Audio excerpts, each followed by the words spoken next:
Hi friends, first of all very big thank you for supporting and encouraging us. Late చేయకుండా ఇవాళ రివ్యూలోకి వెళ్ళిపోదాం. తన హావభావాలతో తెలుగు యువత గుండెల్లో గుడి కట్టుకున్న cute actress Anupama Parameswaran, cinema బండి, శుభం లాంటి మంచి చిత్రాలను అందించిన టాలెంటెడ్ డైరెక్టర్ ప్రవీణ్ కాండ్రేగుల డైరెక్షన్లో చేసిన పరదా చిత్రం ఆగస్ట్ 22 గ్రాండ్గా విడుదల అవుతుండగా తమ ప్రాజెక్ట్ మీద ఉన్న అపారమైన నమ్మకంతో మేకర్స్ హైదరాబాద్లో ప్రీమియర్స్ వేయడం జరిగింది.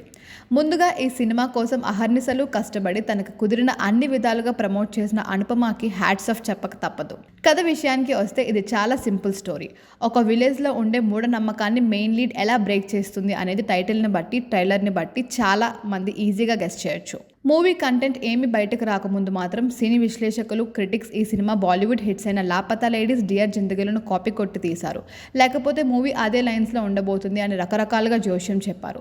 తీరా చూస్తే దర్శకుడు వారి అంచనాలను పటాపంచలు చేశాడనే చెప్పాలి. సుబ్బుగా అనుపమ తన కెరియర్ బెస్ట్ పర్ఫార్మెన్స్ ఇచ్చింది అనడంలో ఏమాత్రం సందేహం లేదు. తెలుగు మూవీ లవర్స్కి దర్శనగా పరిచయం ఉన్న మలయాళీ ముద్దుగుమ్మ దర్శన రాజేంద్రన్ తన యాక్టింగ్ పొటెన్షియల్ని పరదాలో మరోసారి ఎక్స్ప్లోర్ చేశారని చెప్పొచ్చు.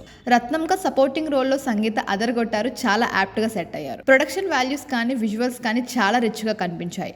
గోపి సుందర్ తన అద్భుతమైన మ్యూజిక్తో సినిమాని నెక్స్ట్ లెవెల్కి తీసుకువెళ్లారనే చెప్పాలి. మాకు క్రిటికల్ ఎక్లెయిమ్ వద్దు, కమర్షియల్ హిట్ కావాలి అని మొదటి నుండి మొత్తుకున్న టీం ఆ రేంజ్ సినిమా ఇవ్వలేదనే చెప్పాలి. విమెన్ ఎంపవర్మెంట్, ఫెమినిజం అండ్ మనిషికి స్వేచ్ఛ ఎంత ముఖ్యమో అనే పాయింట్స్ మీద ఫోకస్ చేసి చాలా గొప్పగా తీసినా కూడా ఇది ఇంకో 8 వసంతాల చిత్రం అనే ఫీల్ అయితే కలిగింది. హై ఇచ్చే మూమెంట్స్ లేకపోవడం, ఎమోషన్స్ సరిగ్గా ఎస్టాబ్లిష్ చేయలేకపోవడం బిగ్గెస్ట్ డ్రాబ్యాక్. కానీ కొన్ని డైలాగ్స్ బాగా పేలాయి. ఓవరాల్గా పరదా ఆల్ ఏజ్ గ్రూప్స్ చూడదగిన చిత్రం. ఎక్కడ వల్గారిటీ ఉండదు, ఏదో మెసేజ్ ఇద్దాం అన్నట్టు ఉండదు, కానీ బయటకు వచ్చేటప్పుడు ఒక సాటిస్ఫైడ్ ఫీలింగ్ అయితే కలిగించలేదు. మన ఉప్మా పాప ఫ్యాన్స్కి మాత్రం మస్ట్ వాచ్.